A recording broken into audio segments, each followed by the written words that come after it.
Throughout history, the United States has used propaganda in an effort to inspire people to join in the war effort and fight against the threats against the country. It was people such as Thomas Paine, Norman Rockwell, William Randolph Hearst, and Joseph Pulitzer that used creative and inventive strategies to convince the people that going to war was the best option for the country. The Revolutionary War, Spanish-American War, World War I, and World War II all used and reaped the benefits of war propaganda in order to get people involved during wartime. Iconic posters such as Rosie the Riveter and Uncle Sam allied the American people and persuaded them to take on the responsibility of keeping their country safe. The Revolutionary War, spanning the years 1775 to 1783, was the first war fought in the United States and is noted for its victory resulting in freedom against the British and creating an entirely new country, the democracy of the United States. The propaganda created during this time was a result of the most influential political and social leaders in the colonies fighting against the oppression of the monarchy. One of these individuals was Thomas Paine and his creation of Common Sense, a pamphlet published in 1776 that challenged the authority of Great Britain. Paine's common language was used to persuade the people of the colonies to join the battle to free themselves from the tyranny that faced every day and openly. Even before the Revolution had even began, the colonies had been wronged by Great Britain. There were cruel and unjust taxes that were placed on colonial goods that made it impossible for many colonists to survive. As the people started to realize that they had been enslaved by the rules and regulations of a tyranny, a fight had already broken out.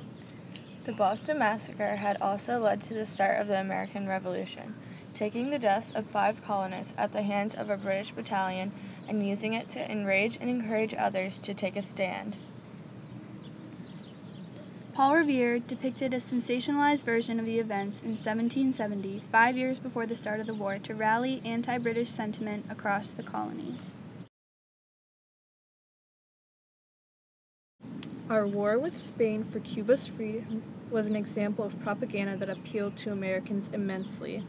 It united them together, just as propaganda had a tendency to do under Spain being a common enemy. Exactly. Propaganda, even in the turn of the 19th century, was geared to anger and unite Americans. Everywhere, tulip bell skirt-wearing women and top hat-wearing men would see the message, "Remember the Maine," and a fury would stir within them.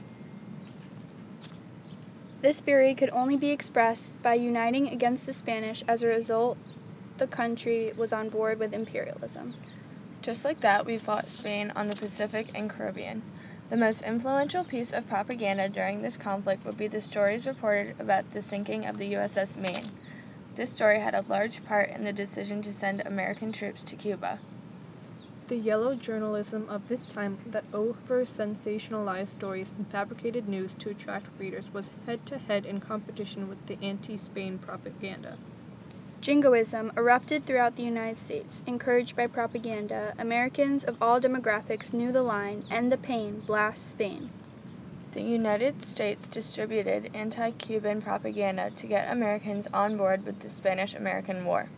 They printed falsities and exaggerations of Cuba's military governor, General Valeriano Weyler. He was an atrocious human being and ruthless leader.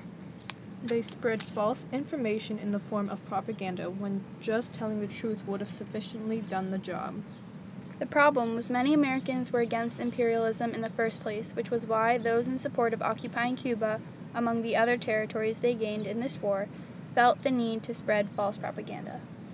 Many articles during this time were based on third-hand sources, which made reliable news hard to come by. This propaganda was generally used to justify intervention in world affairs.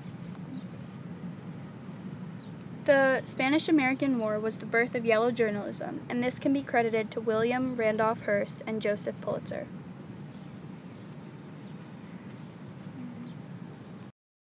Go.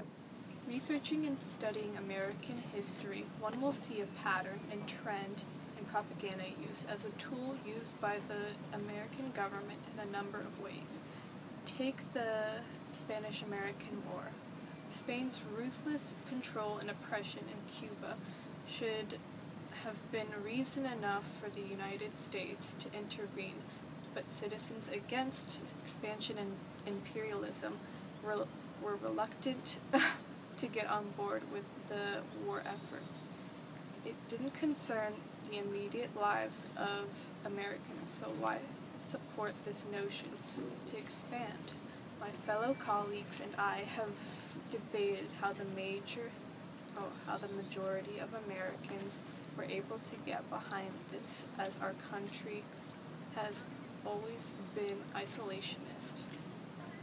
Researching and studying American history, one will see a pattern and trend in propaganda use as a tool used by government in a number of ways. Take the Spanish-American War.